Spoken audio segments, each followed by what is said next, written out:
You're listening to a CommonHaus Network podcast for developers by developers.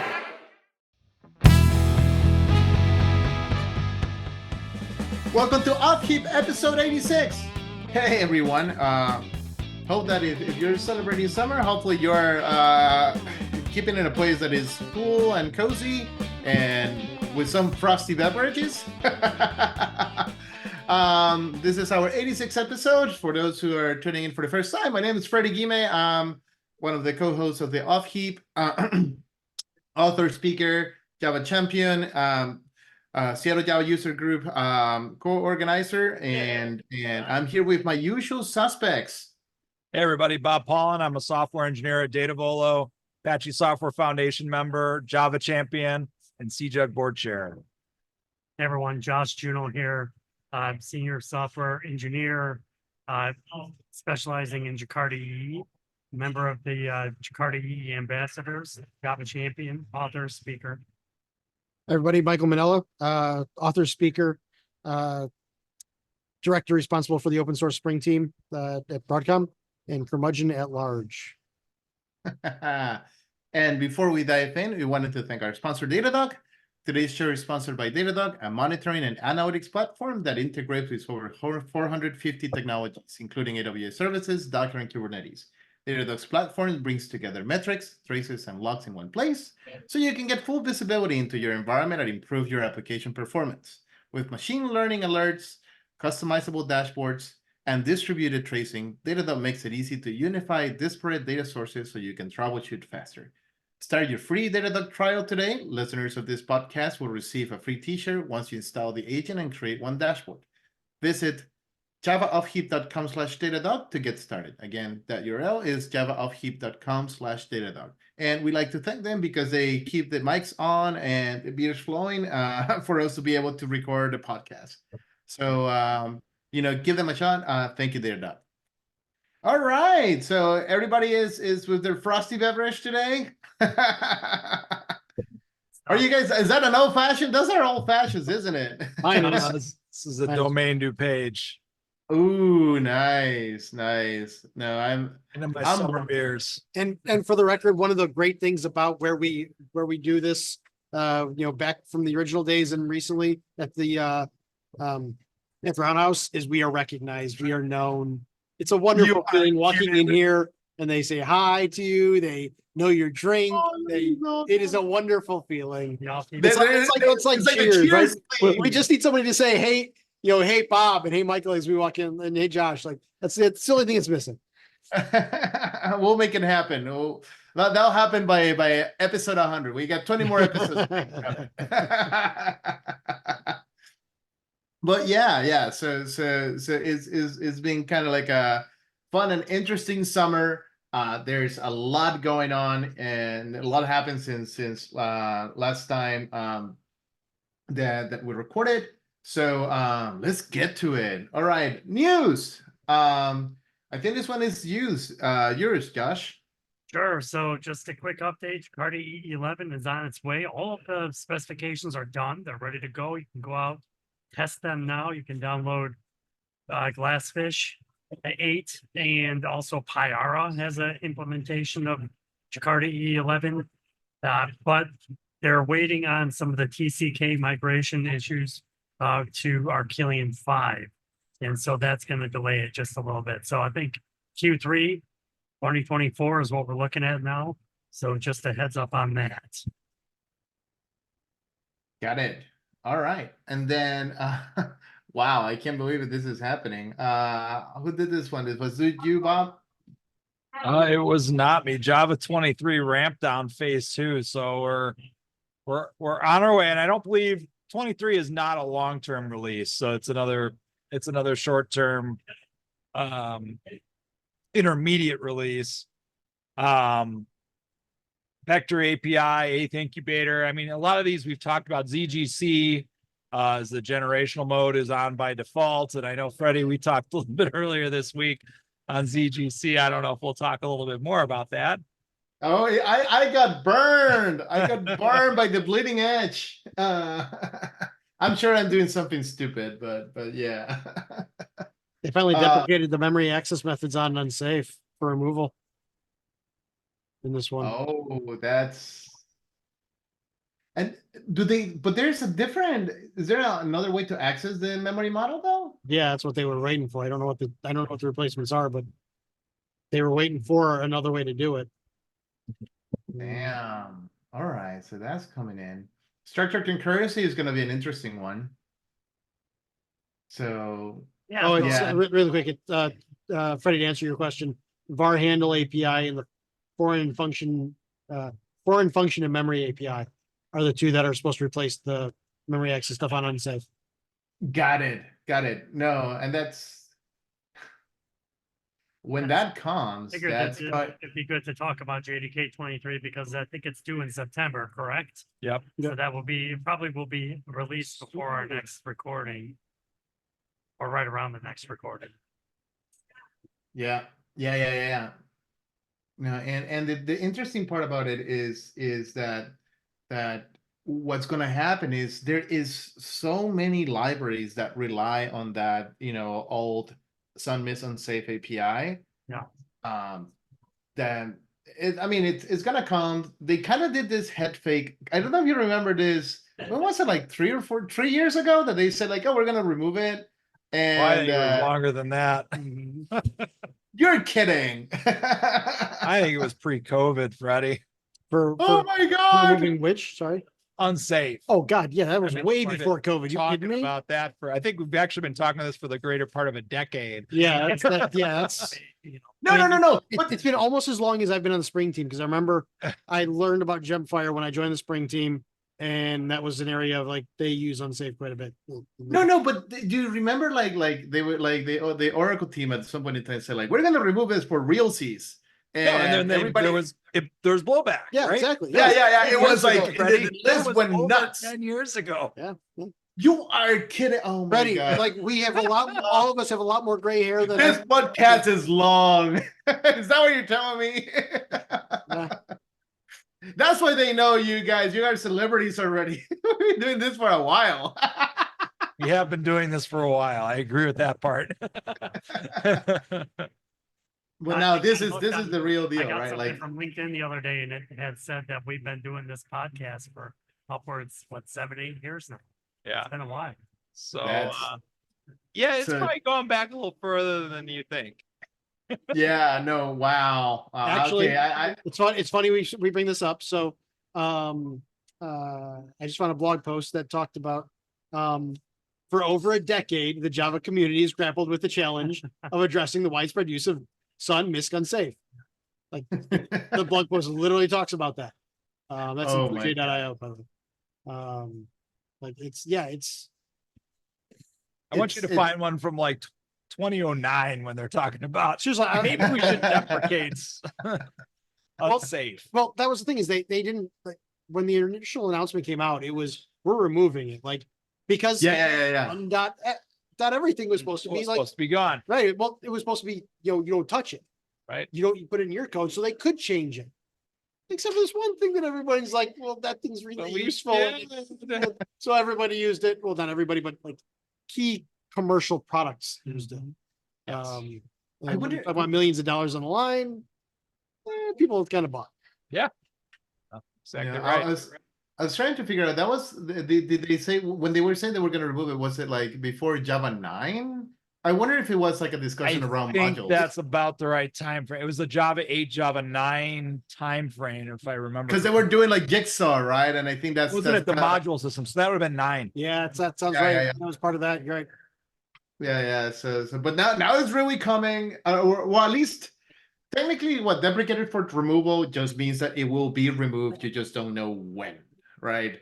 But there's now an API. People should start making their trek over that, and what that means is one of those and other ones that it's better to keep upgrading to the more recent versions of Java, because this is one of those that like Sunmiss and Safe is really being used for everything. So when they update the libraries, we need to get up. So really quick, I found a blog post on InfoQ from 2015 talking about literally referencing other blog posts from the same time about what to do about sudden misc unsafe. And it Yeah, Bob, you're exactly right. It was related to the module system and whatnot. So like, Oh my it god. was- yeah. That was 10 Um, years ago. Damn. Yeah. All right. we're old. We are. But it looks like a lot of these deprecations. So I mean, just even looking at the memory access removal, they're doing it a lot like the module system, where there's a command flag. There's a flag you can place to suppress the warning. Yeah. Like if you don't, you're gonna get a warning. Java did the right thing. Yeah. They gave, like, with all of this stuff, they've given you a path forward. Even if the original way was abusive, they stepped back and said, okay, how do we fix this the right way? And they've come with a path that definitely seems palatable to everybody. involved. You're gonna see some warnings for a while before it's removed. Mhm. Hey, let's not kid ourselves. Like, A terminally deprecated method in Sun Miss Unsafe has been called. Boy, that sounds ominous. Terminally deprecated. We're gonna have to talk to Dr. Deprecated about It's that. like- That thing's gone dark. Your patient is on its deathbed. Like, Yeah, I might need a definition around that. Like, Stuart Marks, what exactly does terminally deprecated mean compared to just regular deprecated? well, I mean, it means it might actually finally remove it, unlike everything else. It's been deprecated. gonna in JDK. die. Exactly. Yeah. Like, we're not joking this time. Yeah. What was it? The one thing I think if I'm not remembering, misremembering it, I think Corba was the thing that has been removed. Well, yeah, I think that was removed with 9, I believe. Like, but that was like one of those things that's like, yeah, we really should just get rid of all that. There wasn't as many complaints. We shouldn't have done the first place. Corba. That's the best we We're had. gonna remove Corba, and he's like, nobody cares. Thank you. Yeah, if a tree falls in the forest and nobody calls Corba. Oh my gosh. So yeah, so 23 is ramp down, which is gonna be like interesting to play with. 24 is early access. I guess they do hand in hand. Right now, Oh. it's just one JEP that's preparing to restrict the use of JNI. Ooh, Damn. Spicy. So essentially this is to prevent a Crowdstrike from Java? I don't know about that. Is that No, really what happened there? no. Come on, Freddie. Blood is not useful. Come on. Oh my gosh. No. So but what is it? Issue warnings about use of Java native and adjust the foreign function of memory FFmpeg to issue Yeah, they want warnings you, and they want you to use the new JEP. To use integrity by default, but uniformly with restricting JNI and the FFmpeg API. It's kind of mind blowing that that's the only thing that's in there, though. It's still early. The Understood. train hasn't really left the station yet. Understood, but it's. Like that is the one that they put. I mean, I know 25 is an LTS, so they're obviously, they're planning a big bang for that. But I mean, Vector API is on its 8th public beta. I mean, they could have a 9th one coming up for this. That would just Ah. make sense. there's I no reason to see. release it otherwise. I mean, to hold off till 25 when people adopt it. Yeah. That's Yeah. good though. That says something about Java though. They try it, they test it, they make sure over several iterations that everything is good, all the bugs are worked out. It's gonna work out well, so. Well, the kind of nice thing is now that we are on a release train is that, like for those, again, I guess we're Asian, like for those who don't remember like 5, 6, and 7, these were like 5-year releases, right? Like you get the new version with all the bells and whistles because that's when they said they were ready, right? And now it's just more of like you get constant updates. And the things that are ready, they ship. The things that are not ready, they just get pushed to the next release. It's amazing. Like, yeah, like it's, I know we're counting out. I remember like every time there was a Java version of a number upgrade, that was a big thing. Now it's like 23, 24, 25. It's No big it's deal. fine. Well, it's no big deal because nobody adopts them except for the LTS ones. Yeah, but even again, moving to 21, I mean, I ever since getting past 11, Yeah, it's exactly. been Once a you're pretty non-issue. once you're on a modern JDK, Yes, Yeah, then you're right. I agree. It's easy. agreed. And now, all right. So keep an eye on it. And that'll be interesting to see like what else they add on the JK24. But it is early access. The next one is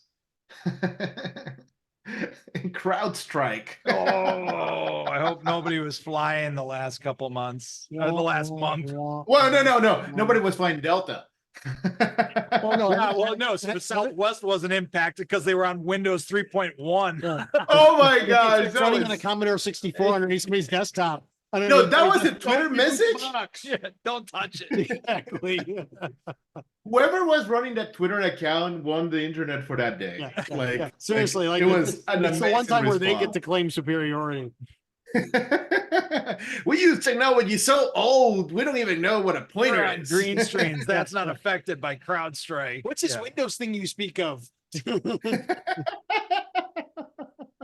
We're on DOS. So okay. So I Yeah, think what in was like I'm probably gonna spend like a couple minutes to just say like what happened, right? Or like Please. as far as what we know, we think happened, right?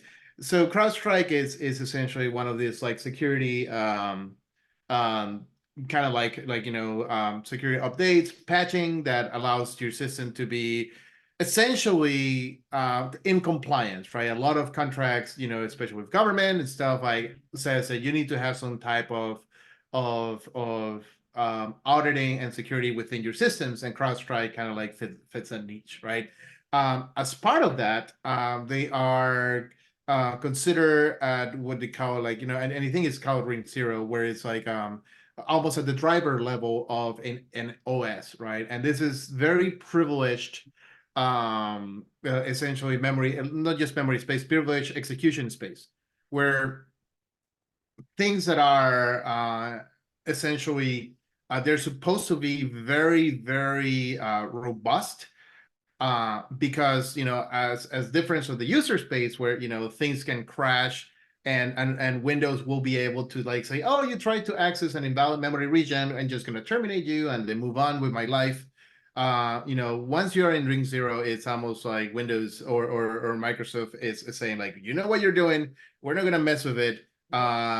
You do what you need to do. If you make an invalid memory reference, the only choice that we have is to essentially shut everything down, because we don't know if it was, what kind of damage you can do if we get the system keeps running, right? So that's kind of like the policy they have for rinse here, and that's why you get the blue screen of that when you have and essentially what it was, as far as I know, it was an invalid memory reference pointer. So it was essentially a pointer to a memory address that was null. Essentially, the address was 00 with an offset. And when you're trying to read, that's like super privileged information, or when I think they were trying to write, and you can't do that. That's essentially when Windows says like, I don't know what you're doing, but we're just shutting everything down, like and so that's kind of like the technical thing that happened. And the thing that is super, super weird is that this was essentially a push. So what happens is, like they push the update, systems will start downloading it, and they patch their own systems, they restart, and technically, that's all she wrote. Yeah, that's the only thing. You don't need to do anything. This is all automated. And for whatever reason, this kind of patch that had this invalid reference write and read went through without any stopgaps and stuff, and was released to the world. Supposedly, I think is the biggest like cost of like all the different like IT incidents up to date, I think, right? I mean, this wasn't like it was from some podunk company either. Like CrowdStrike is one of the biggest in the industry. They have over 500 of the Fortune 1000 list use CrowdStrike. They do work in over 170 countries. They've been involved in some of the largest leaks and vulnerability investigations in history. The Sony Pictures hack in 2014, the DNC email leak, literally what could be argued as costing Hillary Clinton the election to Trump. that hack was investigated by CrowdStrike. Like these aren't some, this isn't some rando company that nobody's ever heard of, in that space. Like they're huge. So to make this kind of a mistake they were a trusted advisor for a large chunk of the industry. And how did this happen? Like, it's mind boggling, right? Like, because yeah, you're right. Like, if it was a startup, you Don't probably start bashing on startups now. But to Freddie's point, if they're a startup, they're out of business. Well, I mean, Yeah. who's to say that's not CrowdStrike at this point? I mean, I can expect the lawsuits that are going to be leveled against them that have actually already started to be leveled against them are going to add up. I mean, it could be completely detrimental to their business. Oh yeah, I completely agree with that. I mean, I think CrowdStrike will be able to win the majority of them just from a, read or find and print kind of scenario. yeah, Right. like So you feel like lawyer. they have enough CYA to. Exactly. Yeah, and I do. Especially in that industry. That being said, that doesn't help you with your customers. I mean, no. there have been rumors, I haven't read a concrete thing, but there were rumors that they were actually issuing was it DoorDash or Uber Eats $10 gift cards to people customers. impact. Yeah, like just I'd fire you just based on that. seriously, like that's, I mean, I lost 5,000, like scheduled flights, and you get me a Yeah. DoorDash coupon. Like, We're talking millions. for $10, Millions. which somebody actually looked up what you can buy on DoorDash for $10. It's like a Snickers bar, and like after delivery and fees, it's like that's as much as you can even buy Like a you're pizza. paying money. Yeah, exactly. I mean, it goes directly to the idea of too big to fail. It goes back to monopolies. People don't. Our industry, it's easy to not recognize these kinds of things because they happen organically. They aren't super obvious to the public.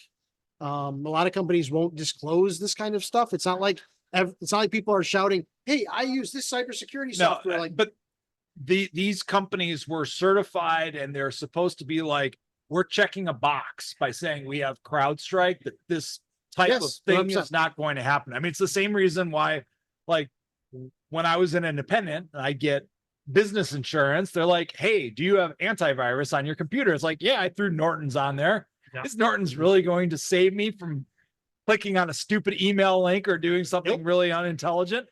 No. But my insurance company cared that I had it, so I spent the money. CrowdStrike was a similar thing, but it's like you expect those similar things to like allow you to check the box, not impact your entire business. So I mean, I realize they may have a lot of CYA baked into their agreements with their customers. There's a certain point though where you get to gross negligence. Is it possible that they're going to get hit with gross negligence here where none of that shit matters? that's our. This is pretty close to that, right? I mean, people are asking questions. Why didn't you roll it out to a small beta? Like there are things that we know of in software engineering that would have at least limited the blast radius. May not have prevented it. I think the ship has sailed on. Okay, yeah, you can see how that maybe there are some processes in place where this happens, but where it happens to impact the industry the way it did, like that's unacceptable, Everywhere, right? We know better. We should know better. there you go. That's qualifying right there. We should know better. We should know better. It's gonna be a lot And- of and- lessons learned discussions, I believe. I mean, maybe they'll have to go to staggered rollouts, but I think the most important thing that they can do is to go to a smaller test. Test this with a smaller crowd to make sure that their rollouts are going to be good before pushing them out to the entire world. I bet I don't know if it was Freddie or Bob, one of you two said it. I could definitely see them going to a pull versus a push model. Where I'm accepting your Yeah, release. like I'm choosing the update as opposed to you pushing it to me. Yeah, I mean, that puts the onus on your customer to have some skin in the game there, right? Because a lot of these were automated, Yep. right? Where it was like they did not have a choice. Yeah. Is it an option? I mean, do these? So I'm not a CrowdStrike user, so I'm not super familiar with their different deployment models. but like, you know, you can reason about it. Like when you have Windows, for example, there is an option to click if you want automatic updates. Sure. And Yeah, there is also an option you could select if you want to approve everything that comes in before it gets installed. So this model exists in software. Like a lot of places are able to use these different models. To your point, does this push the industry to that where it's like, well, okay, well, I don't want to go out of business, so I'm going to have my customers have some skin in the game where, okay, yeah, you're going to test it and you clicked accept, so game on you. Mhm. I mean, that's going back to CYA. That's the most covered your ass can get, right? Is Yeah, it's your you're complicit with right, the negligence. right. Yeah. It's You signed off. exactly, you signed off on what we did. Like if, but I mean, I thought we had moved past this kind of model to I think it was Freddie's point. Like I remember the days of, granted it's been a long time since I've used Windows, but I remember the days of Windows where it'd be like, skip this update, skip this update. So at some point, like your box just rebooted. Yeah. Yeah. You stopped giving you the option. It's like, I can't run this anymore. I need Right. to But restart. that's not what happened here. This was a 0-day thing. You're right. So Right. Yeah. And Well, and there's I a lot of understand, like, organizations- I was just gonna say that that do that kind of thing though. They test all the Microsoft updates or Yeah. whatever updates pull it on away. a small subset first before they push them out. Yeah, so that's what I think Crowdstrike or Right. other companies like this should be doing.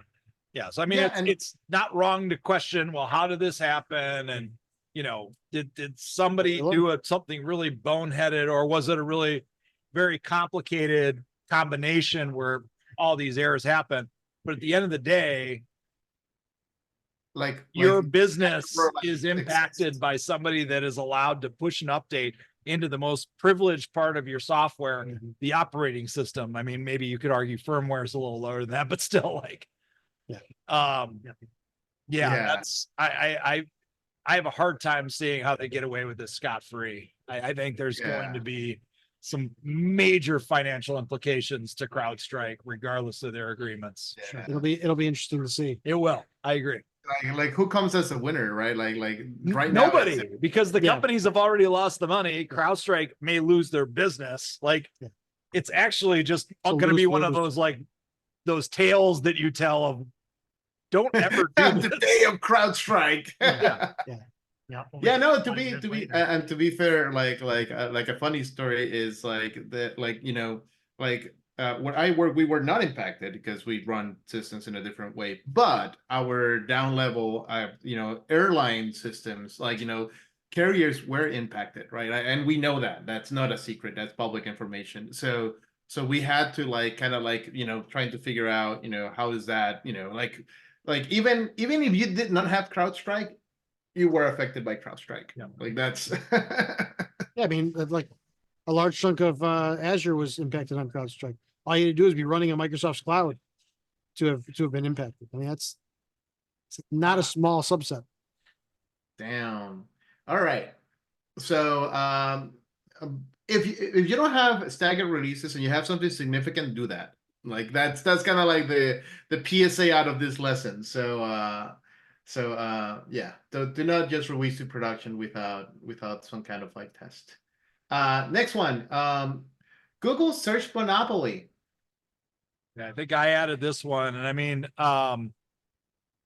basically, this one has to do with some of the behavior around Google and agreements that Google made with other companies. So, some of the things under fire from this court ruling that ruled Google has a search monopoly is, for example, the contract with Apple to make Google the default search engine on every Apple device. I mean, it's the same argument as the IE argument back in the day, where Microsoft required everybody that was installing Windows that IE was the default. That IE was installed. You couldn't install other ones. Like there was, it was same argument. Yeah, same kind of argument. So I mean, the implications of this, I think, are going to be, again, probably well above our pay grade as far as what the impact is. I mean, if you're at Google, obviously, those agreements where you're becoming the default in very widespread devices like Apple, that's probably going to get the kibosh laid down on it. So what does Apple do? It's like, hey, well, we were paying you a bunch of money for this. I'm not really sure how that unwinds, to be honest. Like it seems like if you don't make Google the default, what do you do? Is it choose your own adventure? Like, yeah, I mean, Give like, them a couple options, yeah. do you randomize it? Do you use the Apple I mean, I know, option?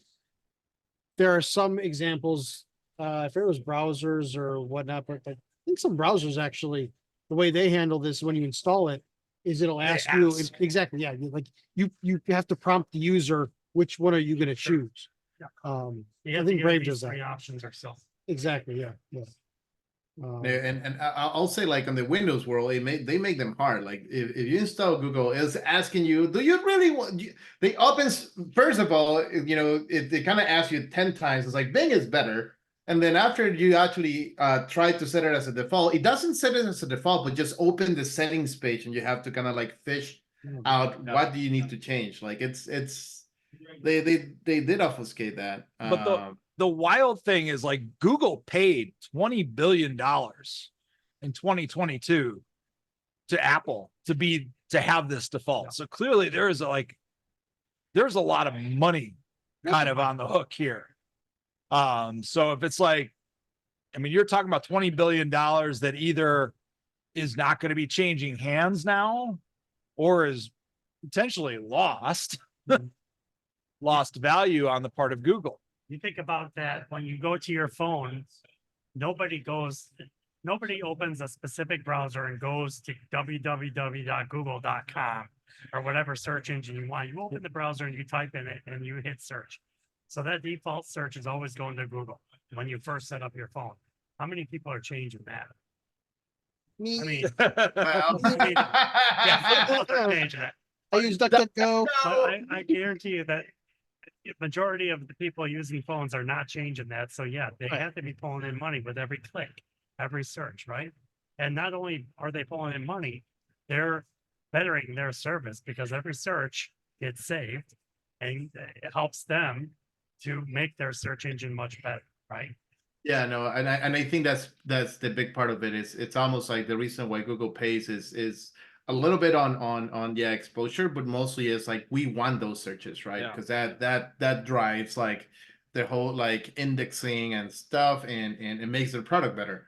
So I'm just curious whose VP's $20 billion a year revenue stream just dried up and what his job looks like right now. It's not pretty. This will be an interesting one though, because I fully expect this to end up in the Supreme Court.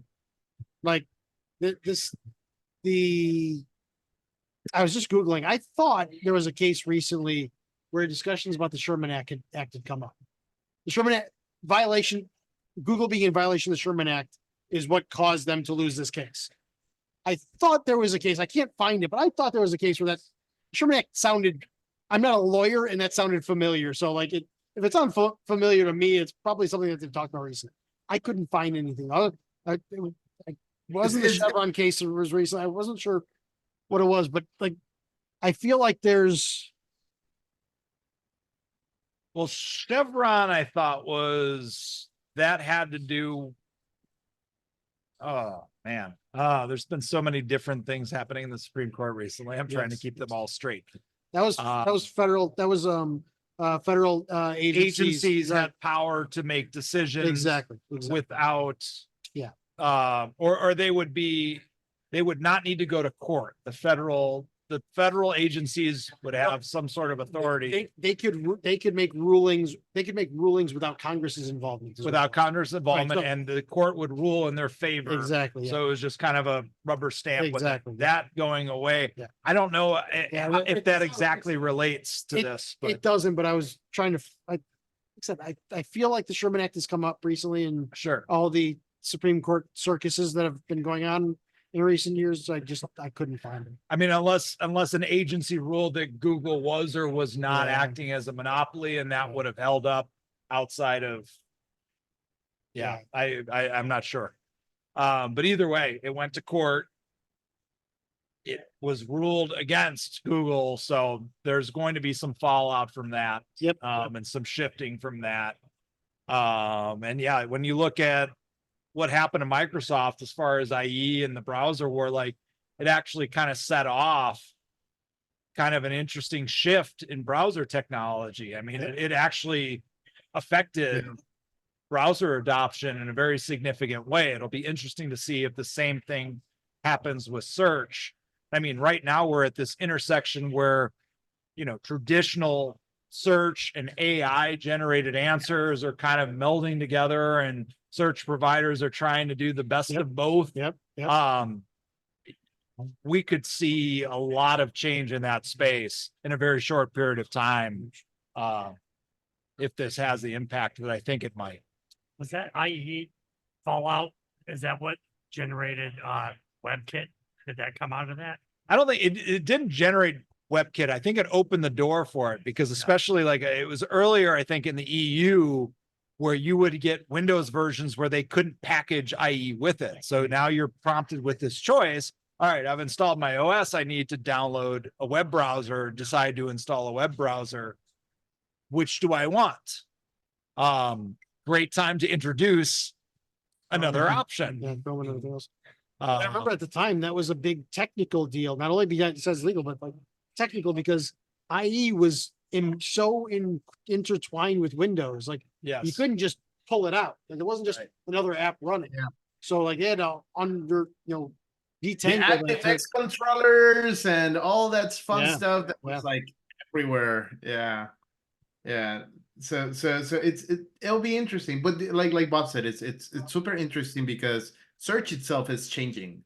Like, you know, like I think I still half of my searches are still going through the traditional browser, but the other half are going to like things like Perplexity, and then I'm just doing that. It's like, if it's like, oh, what's the best, you know, time to travel somewhere? It's like, I don't Google that. I mean, Yeah. you run a Google search now, you run something in Chat GPT now, and it's like you're kind of like mixing and matching those answers, to be honest with you. You know, it's kind of a wild time to be in that space. I mean, like now you look at your Google search options, they have an AI generated answer at the top of the answer list that comes through. I don't know if that's just happening to me or if that's just the default option now. I've seen even on other browsers or other search engines. Yeah. But I mean, that leads to, are you looking for an answer or are you looking for a For a destination? thing. Yeah. Exactly. Yeah. Like, you know, if I'm looking for information on, you know, a new car, you know, I'm searching for a specific brand, like, okay, that AI generated thing is cute, but give me the webpage for the car. Yeah. If I want to know, you know, what's the current time in Mumbai, like, okay, that's useful. Yeah. And I don't need to go any further. So. Yeah, no, and it's gonna play. It's playing havoc a lot on if you're selling by the position, right? Like if your whole thing is trying to have sponsored listings and all that, how does that look like for a search engine that summarizes everything through AI? Good point. So it will be an interesting time, like the coming months. Interesting time to be alive. Next one is Intel layoffs. So Intel reported that they're laying off 15,000 employees. Yeah, I think I suggested this one, but who else put it in there? The interesting part that I think is the market. It feels that the market is punishing Intel for not being more on the AI or doing more on the AI space, right? At least, you know, at least that's how I'm reading it, right? Like everybody else is pushing, Nvidia is going up to the roof. You know, Broadcom. you cannot buy enough chips, I guess, anymore. But so I don't know, like is that what it is? Is that what it feels like? Yeah, from my perspective, Intel missed the boat. Intel has been looking to optimize their supply chain, so building factories in new locations and whatnot. They completely have not doubled down or been able to take advantage of the aspects of AI, the AI bubble. When you look at NVIDIA. They're obviously generating GPUs that run and train the models. Broadcom is the other Wall Street darling, my company, full disclosure. That has been a Wall Street darling around the AI space. They've been able to take advantage of their position, both from a networking perspective, connecting those GPUs to each other, as well as what they call AI starters, which are basically models actually embedded in chips. And so Intel has not been able to they have not made a strategic bet in the AI space. And so while the rest of the hardware space is taking off because of it, Intel's being left behind. Yeah, you look at even like manufacturers like ARM, which is now dominating the low cost space. Yep. You have Intel, which is typically like a premium chip. Yep. That it's like, well, I have specialized workloads that I want to run on GPUs, and then I have things that I want to run cheaply at low energy, at low heat, which I'm generally leaning towards ARM for. Yep. Or if I'm a laptop, I want to extend the battery life, so the energy consumption, super important. ARM is winning in that space. You look at Intel again; they're just configured wrong for what's going on, and they're trying to optimize supply chain. And There's also, I mean, I don't know if this is immediate, but they also had the downfall bug, which was a flaw that can leak encryption keys in their CPUs. So they also have other issues coming on with that. But yeah, I think the majority issue here is the fact that they just have missed the boat on AI. Their strategies made sense before the AI bubble, but they don't right now. But it is interesting because looking at it like Graviton is a thing, right? Like all this kind of cloud providers, low energy. Yeah, and sometimes like your workload actually runs well there. Like you make the switch and cloud providers will give you like, okay, you're running on this ARM's hardware. It's actually cheaper for us to run it there, so your bill is smaller, right? And yeah, in the consumer space, it's like it's kind of interesting because I used to pride myself on building my own rigs. And I always be like, oh, who's winning, Intel and AMD? And the thing that I noticed, even like when I just decided to upgrade my laptop because like my MacBook Air from 2015 it's kaput now, and I decided to go with Windows again since it has Linux now. And I was looking at a MacBook Air, Freddie. Really? That was back in the day. I was young and hip, and I was recording podcasts. I don't know. So the thing is, like, I look at like in the consumer space, and AMD is still ruling it. Like you get the Ryzen 7, Ryzen 9, and it's like it's probably like on the Windows box side. I mean, and on the Apple side of things, Apple's making their own silicon. Yeah. So, it's not even, so that like Intel has lost that whole market as well. So yeah, that is kind of like the question is like what are they good and the interesting part is that a story that was missed is that AMD bought Radeon, which was the video chip maker. Yep. I think it was like 6 or 7 years ago. Maybe it was at the time where they were about to remove unsafe, and then everybody, I kind of remember everybody was looking at Intel and NVIDIA because that will be the next logical choice. And they were talking, and I think like the thing that they were about to do it. The only thing is that the NVIDIA CEO wanted to be, I think, the CEO of like the merger, like coming out of the merger, and I think that was kind of like the thing that brought the camels back, and then everybody like if they could look to now. I was like, it's one of those like so close, like in an alternate universe, where will Intel be, right? But yeah, so it's interesting. It's a tech news story. It's coming up, and actually, I know people that they are essentially waiting to hear. Like even They say like, I don't think they're done yet. So we'll see what happens. Then the next one is Microsoft Trust with OSS. So this was mine. So this was an article that came out, what was it, I think last week. And it talks about how, we've talked about this before where open source is under immense pressure these days to make money. I don't see the acronym FOSS nearly as often as I used to. I just see OSS these days. The F seems to have disappeared. Free as in free beer. As the beer. Exactly, yeah. And so this article that I linked to talks about Microsoft doing the same thing. The title of the article is, "Can we trust Microsoft with open source?" And so the article goes on to talk about a feature that was dev complete, like it was ready, it was announced, it was talked about by high profile Microsoft people. This was in the .NET space though. And it was the feature was hot reload. And so the idea being that you could, as you write, .NET code, you could hot reload, and like a lot of languages have, and tooling has, right? Java has it, Spring has it, which is pretty cool. Check it out.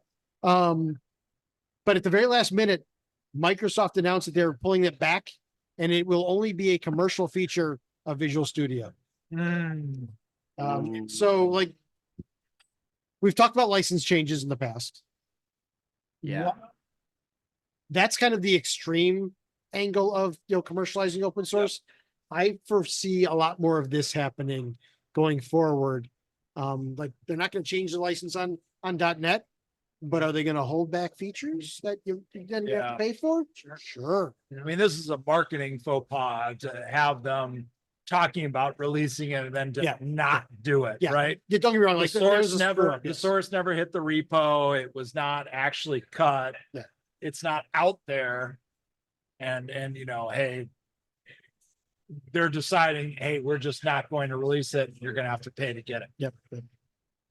Now, for their perspective on this, will that impact adoption? If I was told I was getting something for free and now you're telling me I have to pay for it, I'm not going to hot reload. I'm going to restart, and I'm going to be fine with that.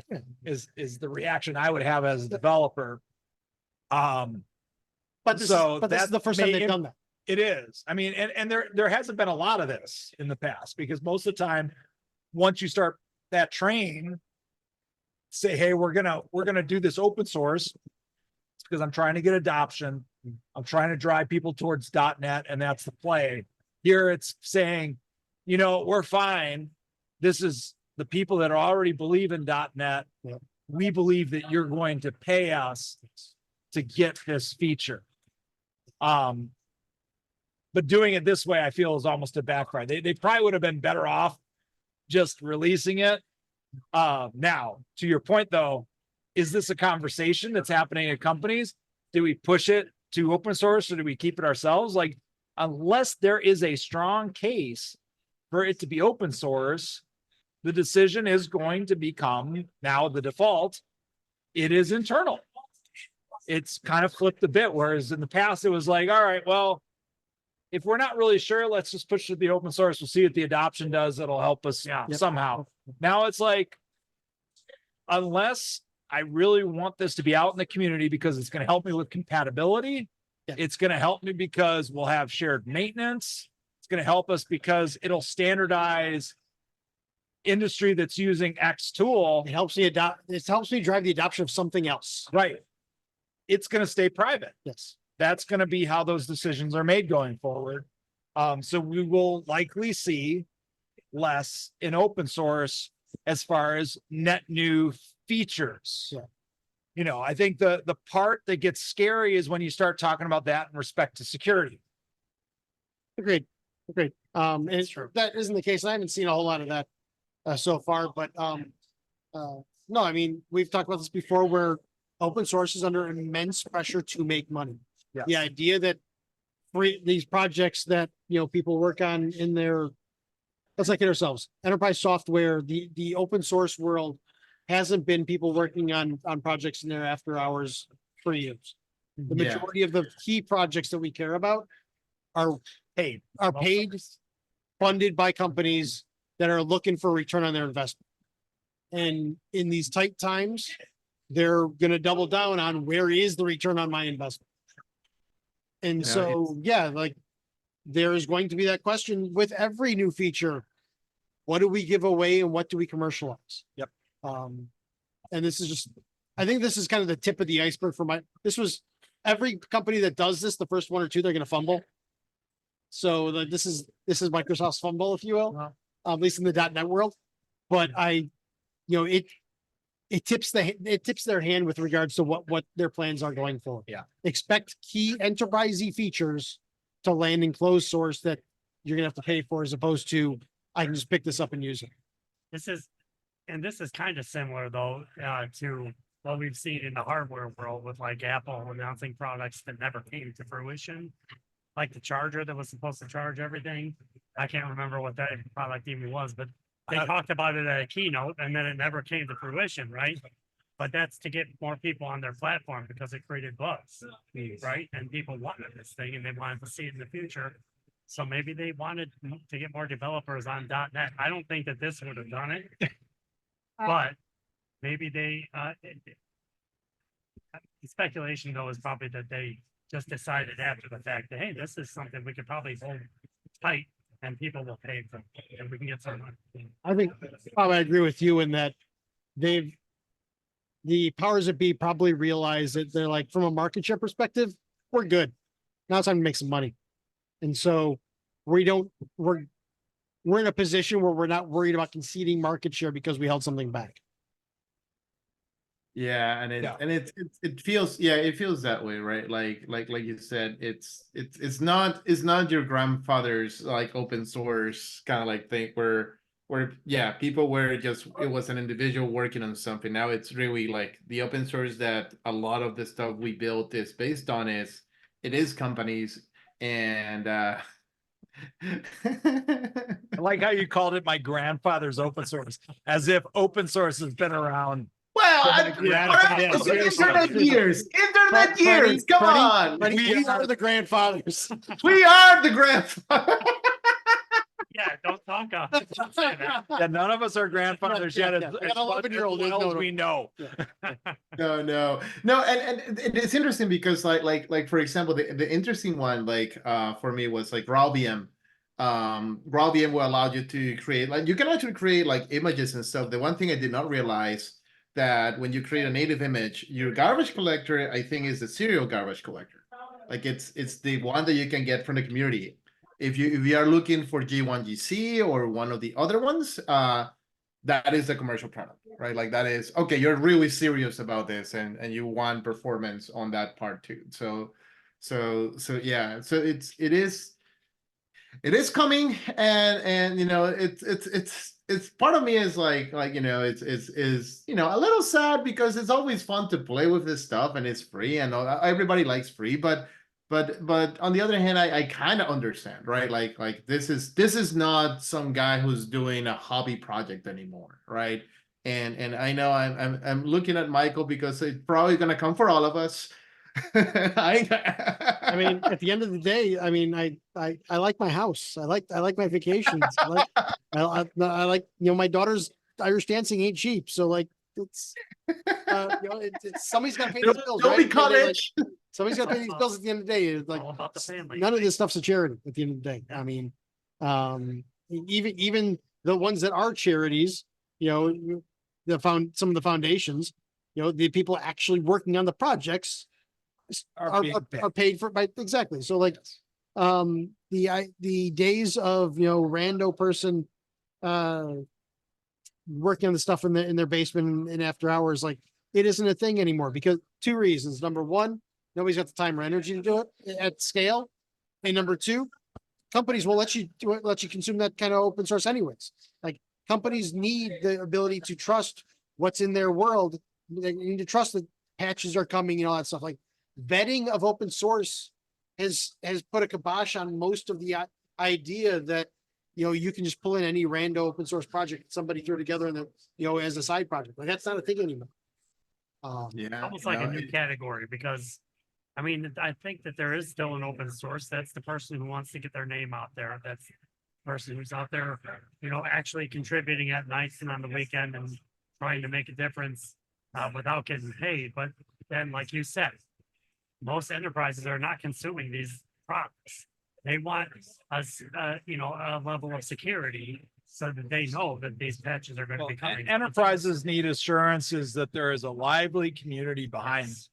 And whether that is a number of a conglomerate of companies that have a vested interest in the same thing because it saves them money because they don't have to write software that solves problem X.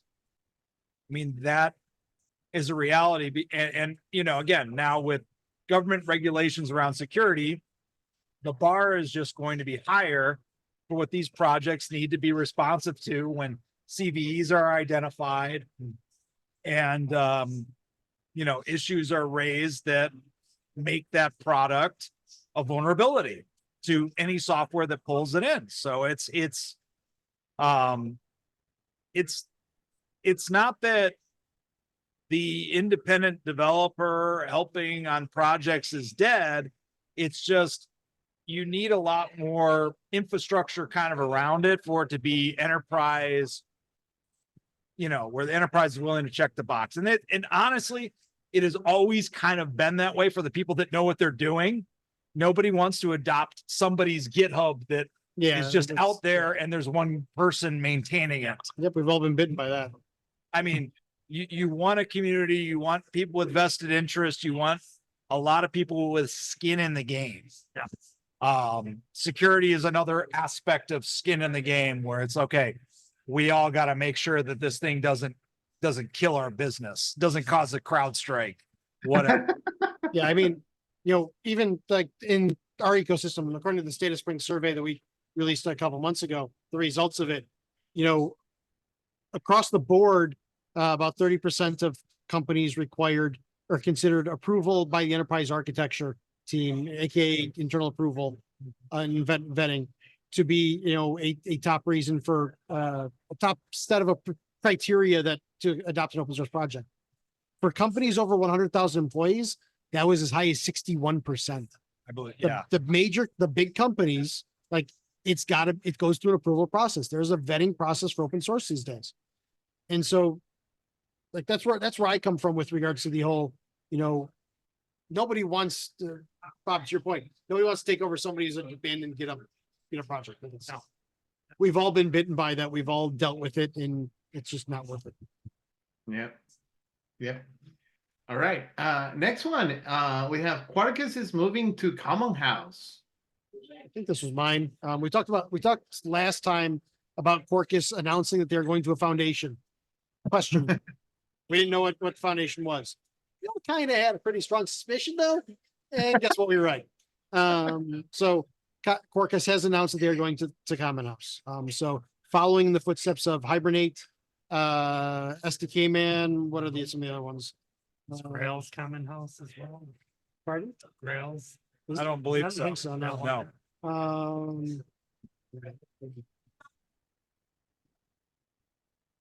No, they've got a lot of big names like Open Rewrite. Thank you. That was the other They one I was thinking of. have Easy Hibernate, Easy Mock, Hibernate, Jackson, JBang, JReleaser, Morphia, Obgenesis, Open Rewrite, SDK Man. And like I said, Quarkus is on its way. Not a huge surprise here. We talked about last time about how, there are a couple reasons why you would announce going to a foundation, and one of the things we talked about is what foundation you pick matters to the benefits of that move. So with CommonHaus, it's my opinion that is closest to an unfoundation. There's virtually no governance model. There's very little overhead from a process perspective. There are no guarantees around multiple, like Apache Foundation requires multiple entities to be involved in a project. Yep. That is not the case with CommonHaus. So it is a neutral location in legal ease only, in my opinion. Like it is, you can donate your IP there. They will manage that IP, but there are no guarantees to that donation. And this feels like I believe I said last time, this is one of two things. Either this is either they have a direct interest by somebody that wants to contribute to Quarkus, and that's what they're looking for, or this gives them an easy out. This gives them an easy way to walk away from Quarkus because they put it in a neutral place. Anybody can pick up and run with it now. Question is something. Time will tell. Yep. And then just a preview is we do try to get CommonHaus, at least like Aaron is Schnabel is the one who's been like, you know, running it, and we have her on our short list of guest speakers. So we might be talking to her and Ivar on this. So, you know, it'll be a very, very fun episode when we get them together across time zones and in a bar or on Zoom. Next one, JRuby Independence Day. Yeah, I added this one. So this is kind of continuing along our trend of open source and support or lack thereof. Red Hat has seemed to have moved on from JRuby support after a very long time of being in there. But you know, for JRuby fans, and enterprises that rely on JRuby, Charles Nutter is looking at the positive end of this, is calling it, hey, this is our Independence Day. He is still continuing to work on JRuby. He's looking for sponsors for the project in order to try to keep everything going that he's been working with. And, you know, when you look at some of the things that come out of JRuby and the contributions that Charles has given the community, a lot of it is in foreign function interfaces, JNI type native interfaces, where, you know, you have Java calling into native methods, which makes a lot of the JRuby stuff go. So it will be interesting to see where the support is in JRuby. Like, so I don't have a good concept of what kind of market there is for JRuby. I was gonna ask the same thing. And that's a fair question, but I you know, he's testing the waters to see what that is and whether, you know, it can support the maintenance of the project, which is you know, a valid, you know, a good endeavor. So we'll see where that turns out. I mean, it's clearly some very sophisticated, interesting technical work that happens in that community. I personally am not a huge fan of the Ruby language. I don't use it in a lot of my projects, but I do know there are a lot of places and there's a lot of demonstrations of JRuby actually being superior to the actual, you know, native Ruby runtime. So interesting times if you're a Ruby developer and you're running on the JVM. Two things to add. Number one, in his blog post, Charlie Nutter does call out Shopify was their first major sponsor. Yep. So he's making progress there. Good. Yep. Also, just to call out that his employment with Red Hat also ended with this announcement, just to Yes. be clear on that. So that was at the end of July. So yeah, there's probably a really good engineer out there. Wait, if you're interested. Yeah. Oh gosh. We know a little bit about foreign function interfaces. Yeah. Just saying. No, it's interesting because like, yeah, like the language itself, like the stuff, you know, it's interesting to see how solid of a piece the JVM is, where you can actually, you know, have essentially that work being able to like push forward like things like JRuby, right? Like, you know, or run or be like kind of like the lingua franca for, or not lingua franca, but like the stratus for other languages to be run or implemented on top of it. And yeah, like Nutter is, you know, one of the few people that I know that are so, you know, smart on that space, where it's fun, you know, like, you know, I kind of like skim a little bit like on the stuff that he does, but like he will go deep on like, for, you know, like mechanical sympathy and how to like squeeze every every bytecode out of the JVM, and that's why like that product is essentially, he's probably one of the last. We're talking about like people that do things on their basement for like 8 hours. He was probably one of the last ones that are like that, right? Like, and he wants to keep the dream going. But yeah, like if you are happen to be a Ruby developer or a JRuby user, hey, help him out, or even just telling him like you're using the project will probably like his day, right? Oh my gosh, I think that's it for that. We have one more. IntelliJ 2024.2 is out. Yes, it is. Now, just a quick mention about IntelliJ 2024.2. It seems like this has some improved Spring Data JPA support. There's also some improved cron expression support. RHEL.js as the execution engine for the HTTP client, and of course improved stability and performance for Kotlin in K2 mode. So, another good IntelliJ update to grab. Just wanted to make a mention of it so that you can go out there and test it out, try it out. Oh, I'm downloading this. So yeah, cron expressions, yeah. It's Just almost for like that. Christmas when IntelliJ or NetBeans comes out with a new one, I'm always happy.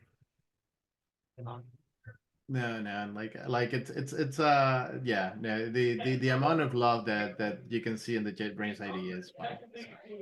But yeah, most of the time, I think like 3/4 of the time is painless. There's 1 or 2 times where it usually if there's a plugin that I have that is kind of like weird, it'll cause trouble, but for the most part is flawless. So yeah, download that, give it a shot, give them the feedback.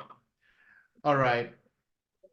Yeah, I think what we're gonna do now is yeah, let's go over the conferences that we have to close this out. So I guess the first one that we have is the J Champions Conference. Oh, the videos are out, right? This already happened. I think it was at the beginning of the year, but or the early part of the year, and now videos are out. The fun part about J Champions is that it's like quality speakers, just because they have to meet the bar of being a Java champion before being able to submit and speak at the conference. So usually the content there is content you probably find on the more popular like Java circuit, Java conferences around. So always great content. Go check it out. That's a good one. And the next one, I leave it to you, Michael. SpringOne. So SpringOne is virtual this year. Highly recommend registering. Check it out. Well, like I said, it'll be online, so you can either watch it from your home, watch it from your office, organize a little watch party for yourself. It is August 26th to the 28th. So you can check it out at springone.io. They'll have a link there to register. But yeah, check it out. It should be good. Mm-hmm. Then the next one is Dev2Next, which is this is the Venkat conference, right? Venkat, yep. This is gonna be a great one. Oh wow. No, that's so yeah, like for those who don't know, yeah, Venkat is one of the most sought out speakers for every conference, and he decided to start his own conference. So didn't he retire quite a few years back? And like, I think somebody needs to explain to that man what retirement means. This is probably what retirement looks like for Venkat. It's more retired than I hope to ever work. Yeah, no, it's he always has so much high energy, and the way that he comes across, like every one of his presentations are you always get something out of it that is amazing. So yeah, it's like he's the epitome of what I want to be when I grow up. So yeah. Couple other ones that are coming up. jconf.dev. I forgot to put that one in. That's September 24th to 26th. I actually gonna be down there. So Maybe in Dallas or it's Texas, right? yeah, Dallas, Texas. It is And Dallas. All right. and then I have a session about the the million ways to fail in production. So it's all about the horror stories that like the little things that make the big things. I don't think we're gonna cover CrowdStrike because I didn't call that one, but there there'll be some, like if anything, it's a learning experience, right? So I'm gonna have a session down there. I'm gonna do it with Jonathan Ivanov. So yeah, he's going down there as well. So it'll be fun. It'll be a fun joint session. Join us down for September 24th to 26th. And then there's you, Bob, right? Yeah, so Community Over Code is going to be following the Dev2 Next in Colorado and in Denver. So I will be at that one. So that's October 7th through the 10th. That is the ASF's conference. So I'll be talking about fundraising and Apache NiFi. So if you're the registrations are open for people for attendees. So come visit. I mean, it's a very unique conference and that you get to meet the people that are writing the code that are using every day. So ASF contributors are contributing to major open source projects. So there's a lot of conferences out there where you get to meet people that are doing a lot of different things. ASF conferences are like you're meeting the actual committers on these projects. So you'll never find another conference that has more people that are invested in these code bases in that way than anywhere else. So very cool place to be. Yeah, and if you run into them, just always say thank you, right? Like I think they're getting paid. Most of them are getting paid, but sure, say thank you anyways. Buy them a beer. Buy them a beer. Next one is after that is Code Mash. That's on January. I actually just added this. It's out of order a little bit because this one doesn't happen until January 14th through the 17th. But I recently saw on mailing list that Christopher Judd from the community is calling for speakers here on this. The call for papers is open for Code Mash. And there's several tracks that look interesting. AI, architecture, career development, design, DevOps, hardware, mobile, programming principles, security, software quality, teams and collaboration, web and front end, marker space, and then there's a kids mash there as well. So this looks like a good one in Sandusky, Ohio, and I think that's a great place for a conference. Have you guys ever been there? So I spoke at that once, and it is a fun one to bring the kids to. The only bad thing is it's usually the week after like winter break ends. Oh, okay. So unless you have really young kids, you might be pulling them out of school, but very fun conference. It's huge and they usually have it at a water park. A lot of top-notch talent there. Definitely worth checking out. Like a good one. And the last one from you, Josh, right? And then lastly, JakartaOne LiveStream, December 3rd. This is going to be one of the premier Jakarta EE conferences, of course, of every year for the last, I don't know, this is probably the probably the fifth or sixth year. But this is a good one because everybody is who's in Jakarta EE as far as the developers of the actual specifications, the technical leads, they're mostly in attendance here. You had the opportunity to chat with them online. It's virtual, so anybody anywhere can attend. So this will be a good one. So if you're into Jakarta EE, you'll want to attend December 3rd. All right. So yeah, clear your schedules. We got tons. Actually, it's so crazy because they're like really back to back. Yeah. Yeah, it's Conferences are They back. are back. We gotta punch back because I know like Europe was actually winning, or no, I wouldn't say winning, right? But it was they were going back quicker than what we were, right? They came back quicker. Yeah, so this is kind of nice to see. There's now again a vibrant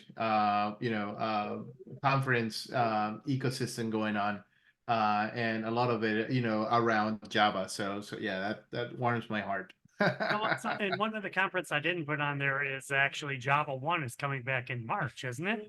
Isn't it in the spring this year? Yeah, they're holding it at Oracle HQ, aren't they? Yeah, I'm not quite sure. Yeah, they're holding it at Oracle HQ. Yeah, I think it's in spring. That sounds. We'll get more information for you on the next episode. Yes. But yeah, stay tuned on that because it's coming this spring. Yeah, man, it's don't count it out yet.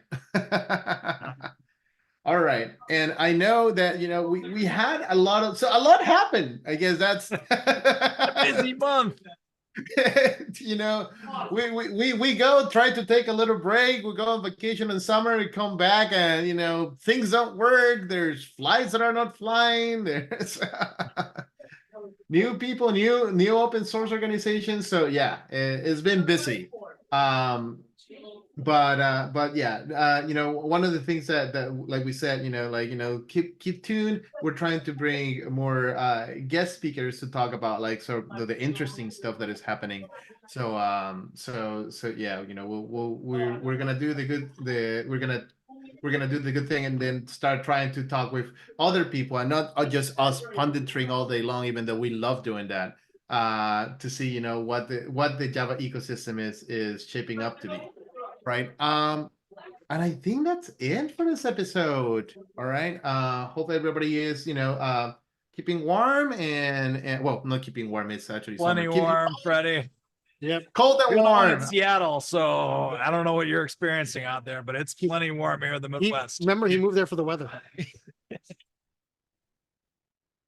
How's the weather, Freddie? Freddie, I'm not gonna let you live it down. Oh my God. I one of these days I'll grumble back to the Midwest.